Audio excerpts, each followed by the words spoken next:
Waliwo ka video akatambula ku social media akatambika obuseegu nga katambi kange mbadde nnyongero bategeeza nti akatambi ako ekituufu kange naye munnange nange nayina omuzungu namujja wano ku TikTok munnange omuzungu nga nnemerako ng'atuuka ne ku WhatsApp omuzungu nga nnemerako omuzungu nga mpa ssente yansindikira yangamba agenda kumpa akakadde kamu nansindikirako deposit wa $800 nangamba mwana gwe njagala ondageko tulaba abawala Abannayuganda bakulaba tya njagala laba Abannayuganda babampanira simaba bayina ebintu ebyo wansi munnange nange nga womanyi nga neetaaga ssente nange omuzungu munne nga muweereza ka video omuzungu enamuweereza ka video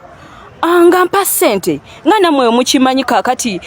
mwali wasobola okumpa akakadde ak'obwerere sooka ombulira ani eyali akampaddeko nze yampa ssente zange nange nga nzeetaaga nali munaku nga njagala zikozesa nange ne musindikira ka video